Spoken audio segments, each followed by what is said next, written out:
ketika kami hadir pertama, kemudian waktu itu Pak Hendrar Priyadi menyampaikan satu ajakan untuk Demak, Kendal bisa memanfaatkan ruang misalnya Expo UMKM yang ada di Kota Lama, ternyata bisa bersambut. Dan pada waktu Semarang Night Carnival yang lalu, sinergi ini benar-benar diusung.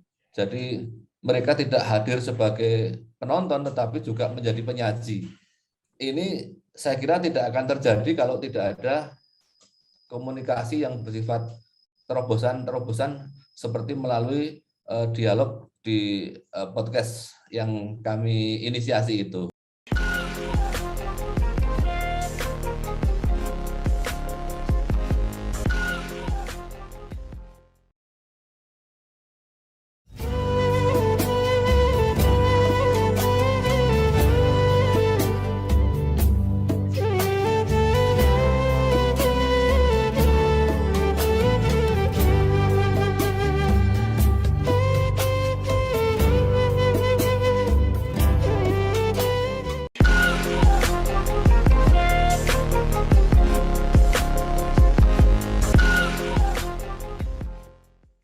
Assalamualaikum warahmatullahi wabarakatuh. Waalaikumsalam warahmatullahi wabarakatuh, Pak BS. Sama saya Bapak Sadono di kanal Inspirasi Jawa Tengah. Mudah-mudahan kanal ini selalu bisa memberi inspirasi, motivasi, dan edukasi. Kami sedang mempersiapkan beberapa video wawancara untuk ikut mendorong, memberi semangat proses kegiatan digitalisasi, khususnya di Provinsi Jawa Tengah. Karena digitalisasi adalah suatu keniscayaan yang tidak mungkin akan kita hindarkan, terutama ke masa depan. Saat ini saya sudah bersama dengan Bapak Jayanto Arus Adi. Dia sekarang adalah pengelola kanal Rakyat Merdeka Online TV, khususnya di Jawa Tengah. Apa kabar Pak Jayanto? Baik Pak BS, alhamdulillah berkat doa restu Pak BS juga ini.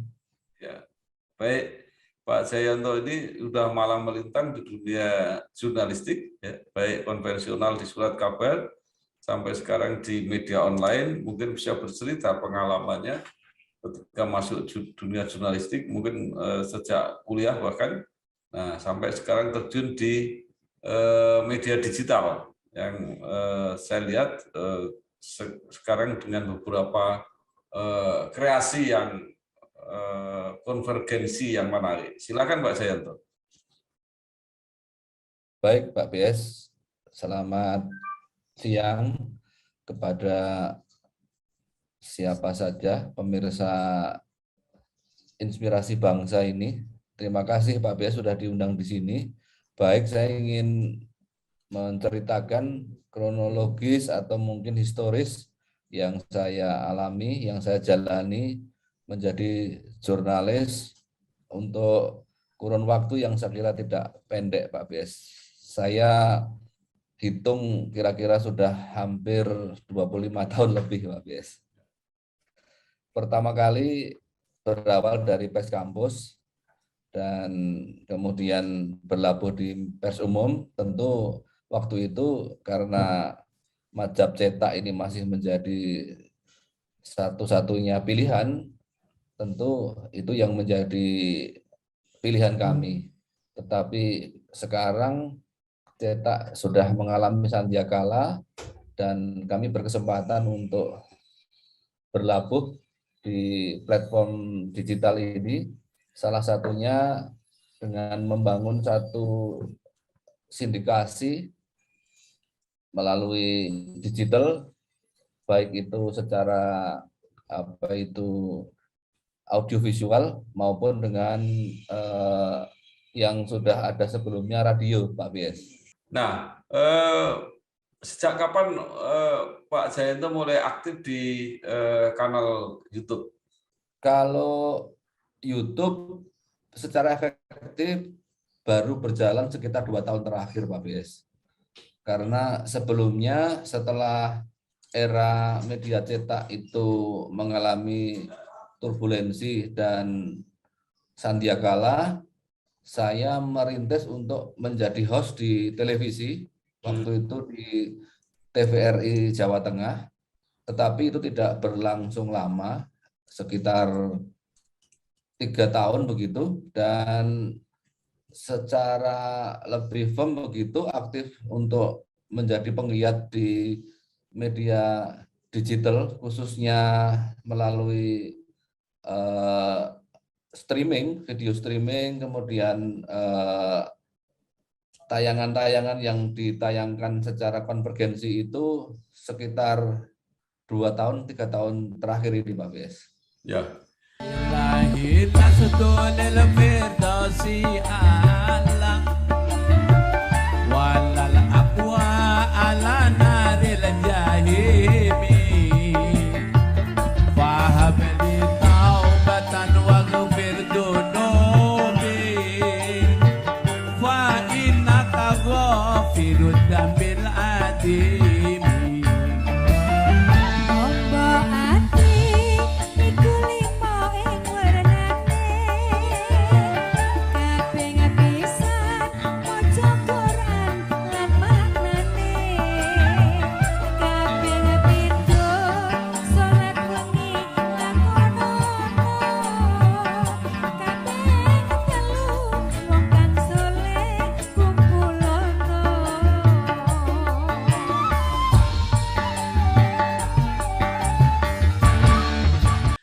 Saya kira menarik ya ketika kanal YouTube yang dikelola atau setidaknya Pak Jayanto berpartisipasi di situ, kemudian disinergikan dengan radio. Jadi radio juga mau tidak mau sekarang harus melakukan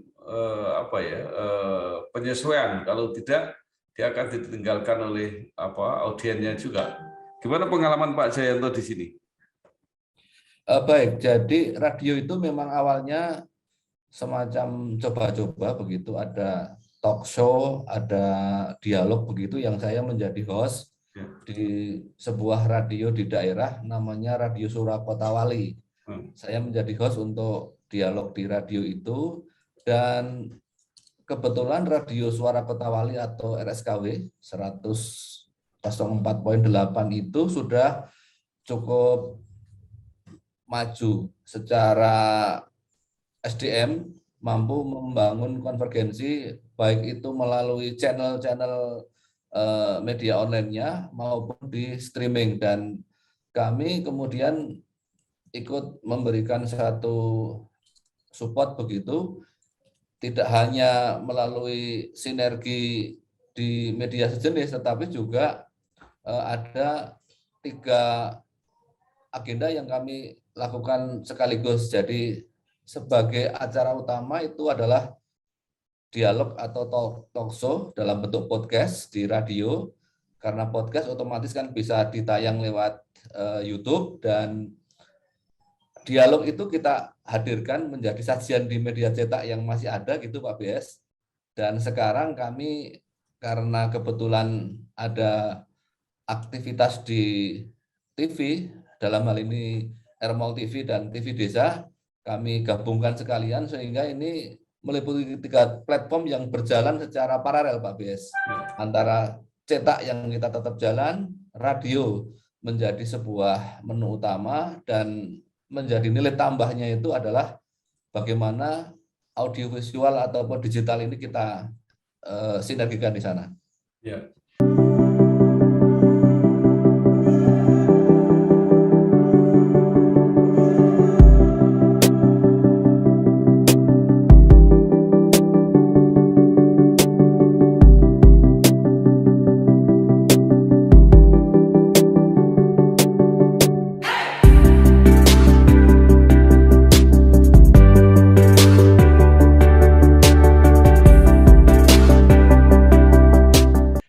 Ini menarik Pak Jayanto. Jadi semua media pasti mencoba untuk sinergi seperti ini, dan Pak Jayanto sudah memulai. Terakhir saya melihat tayangan yang mengundang para wali kota dan bupati di sekitar Semarang, ya. bagaimana itu cara merangkai kegiatan tersebut, Pak Jayanto? Ya, ini satu langkah terobosan, tentu jejaring menjadi salah satu modal. Komunikasi utama waktu itu kita bangun dengan Wali Kota Semarang, Pak Hendi. Pak Hendi ini kan punya visi bagaimana menjadikan Kedung Sapur ini menjadi salah satu region atau dalam rangka mengimplementasikan membangun Semarang Metropolitan. Ide ini saya tangkap untuk kemudian berkomunikasi dengan kepala daerah, bupati, dan juga wali kota yang ada di lingkup teritorial klaster Kedung Sapur itu. Dan alhamdulillah bisa berjalan baik, dan bersama dengan Bupati Demak waktu itu, Bu Esti, kemudian Bupati Kendal, Mas Diko, sudah berjalan, kemudian berkembang lagi bersama dengan Wali Kota Salatiga, Bupati Kabupaten Semarang berjalan, dan kami juga sudah melaksanakan juga dialog dalam bentuk podcast juga bersama dengan Bupati Grobogan, Bu Sri Sumarni, kemudian tetap menjadi ikonnya itu Pak Hendi bersama dengan Bupati Demak. Insya Allah dalam waktu dekat ini sudah kita jadwalkan, kita akan menggelar dialog ataupun acara yang sama bersama dengan Bupati Blora, Padi, dan daerah yang berdekatan. Insya Allah program ini akan terus kita coba kembangkan lagi. Satu contoh misalnya di Pantura Barat itu antara Pekalongan, Batang sampai Tegal nanti kita sudah jajaki untuk bisa juga melakukan agenda-agenda serupa, begitu Pak Bambang. Ya.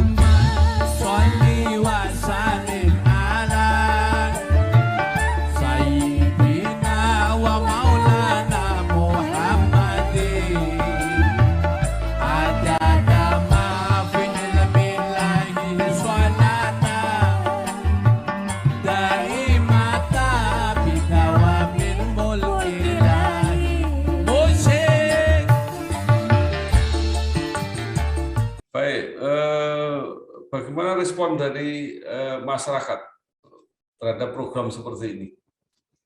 Responnya sejauh ini saya melihat cukup bagus, dan perkembangannya dari waktu ke waktu sangat signifikan. Satu contoh misalnya ketika awal kami gelar di Demak itu belum menjadi sesuatu, tetapi ketika kemudian kita gulirkan di Salatiga, kita modifikasi dengan satu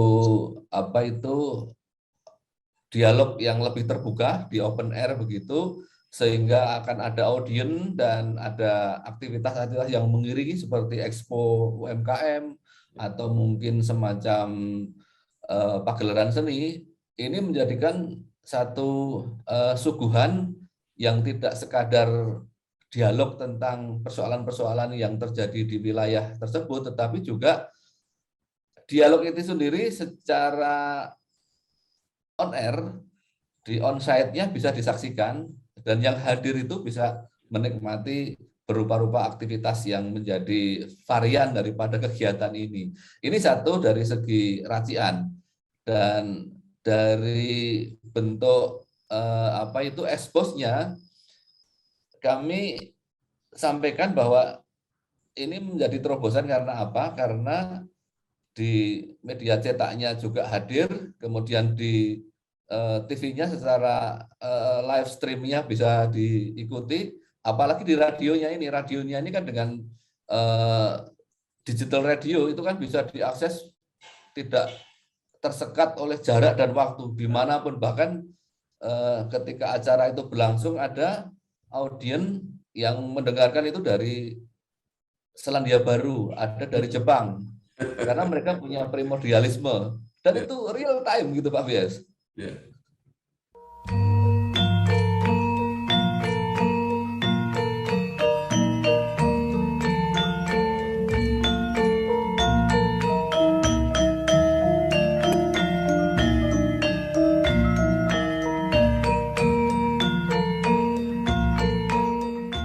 Ya, saya kira menarik Pak Jayanto ya. Nah, bagaimana pengelolaan atau dampak bisnisnya? Apakah sudah mulai bisa dirasakan atau masih memerlukan waktu? Kalau secara bisnis ini memang masih harus berjuang Pak BS. Artinya kita bisa berjalan karena ada support dari pihak-pihak yang memahami atau bisa mengerti agenda ini adalah sebuah terobosan yang tentu akan membantu sosialisasi program-program ataupun juga dalam rangka wartakan atau menyampaikan apa yang sudah dilakukan, apa yang akan dikerjakan. Komunikasi strategi semacam ini tentu menjadi peluang yang teman-teman ataupun stakeholder yang terkait ini bisa memanfaatkan untuk kepentingan-kepentingan dalam banyak wajah dan dalam banyak bidang. Ya, nah bagaimana manajemen pelaksanaannya? Siapa sebenarnya yang mengelola kegiatan itu? Apakah RM Mall TV atau siapa? Ini kalau saya mencoba untuk menerjemahkan yang menjadi center of idea itu kebetulan ya, kami sendiri Pak Bes. Ya. Saya yang menjadi produser, yang kemudian melibatkan RSKW sebagai stakeholder penunjang, kemudian RMOL TV menjadi pilar yang juga memberikan satu support yang sangat luar biasa, apalagi TV Desa. TV Desa ini juga punya concern, punya kepedulian, sehingga berupa-rupa kegiatan dengan platform yang berbeda-beda ini bisa bermuara pada satu goal yang insya Allah sama, dan dari waktu ke waktu saya merasakan ini menjadi sebuah peluang yang ke depan bisa dikembangkan dan menjadi model bagaimana bersiasat di era disrupsi seperti sekarang ini. Memang ide-ide yang tidak hanya out of the box tetapi jump of the box ini perlu dilakukan, karena kalau tidak hanya dengan cara-cara yang konvensional tentu tayangan atau sajian semacam ini karena sudah menjamur tanpa keunggulan-keunggulan komparatif yang memadai, saya kira ya tidak akan dilirik, begitu Pak Bes. Ya.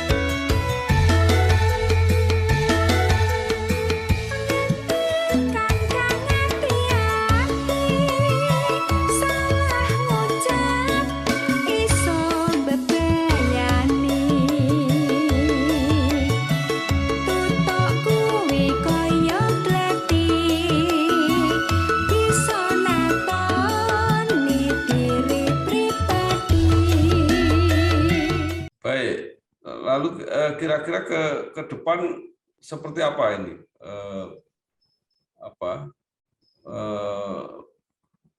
Perencanaan kegiatan ini? Rencana yang akan tentu kita lanjutkan supaya menjadi sebuah jejak yang benar-benar bisa dimaknakan sebagai tapaan-tapaan dari aktivitas panjang itu adalah bagaimana membangun satu sinergi yang utuh. Menjadi prioritas kami adalah Gedung Sapur ini. Jadi entitas secara pemerintahan, secara bisnis, secara ekonomi, kemudian juga pariwisata, itu bagaimana bisa bersinergi. Program ini bisa dilihat, satu contoh misalnya ketika kami hadir pertama, kemudian waktu itu Pak Hendral Priadi menyampaikan satu ajakan untuk Demak, Kendal bisa memanfaatkan ruang misalnya Expo UMKM yang ada di Kota Lama, ternyata bisa bersambut. Dan pada waktu Semarang Night Carnival yang lalu, sinergi ini benar-benar diusung, jadi mereka tidak hadir sebagai penonton, tetapi juga menjadi penyaji. Ini saya kira tidak akan terjadi kalau tidak ada komunikasi yang bersifat terobosan-terobosan seperti melalui dialog di podcast yang kami inisiasi itu. Itu yang pertama Pak Bias. Dan kemarin itu kan spirit yang juga menjadi asa kita bersama, kan sama-sama kita merasakan satu situasi yang jenuh karena hampir 2 tahun kan didera oleh pandemi yang sedemikian rupa. Pertemuan itu menjadi oase yang menyegarkan, yang memberikan energi baru pada siapapun yang hadir di situ. Artinya ketika situasi sekarang ini menggeliat, saya melihat ada sesuatu yang bisa kita achieve di sana.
Selama menjalankan program ini, apa kendala-kendala yang dihadapi Pak Jayanto? Kendala yang pertama tentu bagaimana kita mencoba untuk bisa membangun transformasi secara ide. Karena ini kan sesuatu yang baru dan teman-teman ini melihat media ini sebagian kan masih based on konvensional paradigma. Ini sudah melampaui aras itu. Dengan begitu kami perlu memberikan satu edukasi bahwa apa yang kita lakukan ini akan lebih banyak memberikan manfaat dan nilai tambah karena satu, terbebas dari sekat jarak, juga waktu, dan cakupan area yang bisa kita cover ini akan semakin tidak terbatas. Itu yang pertama. Kemudian yang kedua, juga dialog secara live ini bagaimanapun memberikan nilai-nilai yang dinantikan. Karena kalau sifatnya tayangan-tayangan ini sudah recording atau sudah dilakukan sebelumnya, interaksi ini menjadi kurang hidup, dan inilah yang menjadi salah satu hal yang coba kita tawarkan, kita jual kepada stakeholder yang sudah menjadi bagian dari base community kami.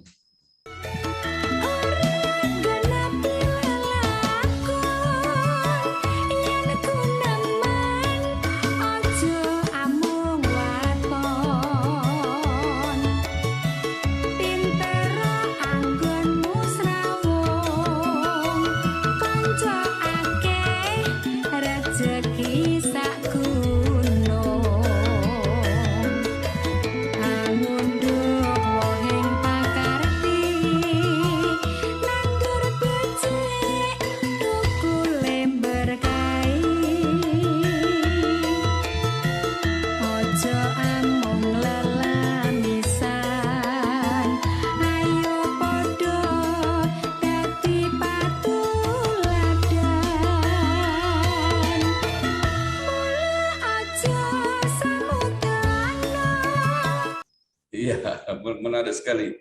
Nah, terakhir Pak Jayanto, mungkin ada saran-saran dan harapan kepada masyarakat, kepada siapapun ya, apakah pemerintah atau lembaga-lembaga yang ada,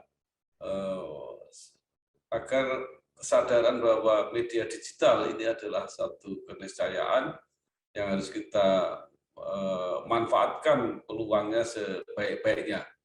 Apa yang bisa disampaikan Pak Jayanto? Baik, terima kasih Pak Bes. Ini sebuah tantangan dan karena kami sudah memulai, saya ingin mengajak pada publik bahwa kreativitas dan membangun terobosan serta meningkatkan nilai tambah itu tidak boleh berhenti, apalagi era disrupsi ini memaksa kita, menuntut kita punya kecakapan, kepiawaian dengan refrain yang harus selalu diupdate. Ketika itu tidak dilakukan, ya kita akan tergilas oleh zaman itu sendiri. Karenanya yang menjadi kunci kita harus bisa melakukan improvement.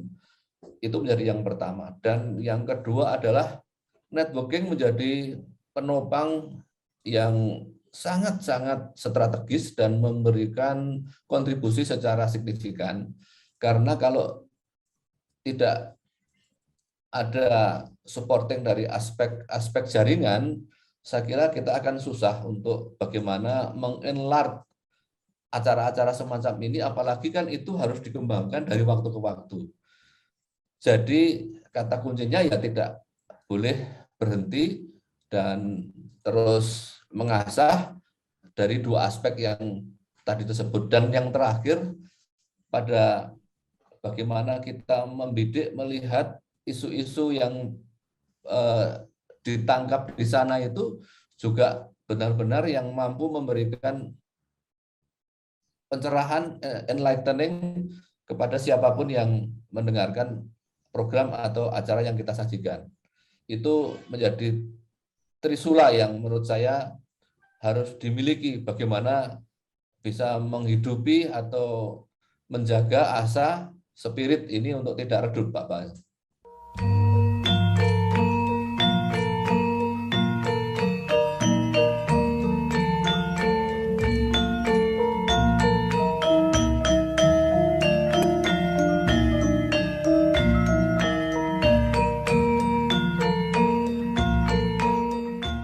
Iya, baik. Terima kasih sekali Pak Jayanto Arusadi, penanggung jawab atau pelaksana RMOL TV, ya, Rakyat Merdeka Online TV, yang berhasil mensinergikan beberapa platform media. Mudah-mudahan eksperimen ini berhasil dan mewarnai dinamika digitalisasi di Jawa Tengah. Saya kira terima kasih, sukses terus Pak Jayanto. Terima kasih Pak Bes. Wassalamualaikum warahmatullahi wabarakatuh. Waalaikumsalam warahmatullahi wabarakatuh.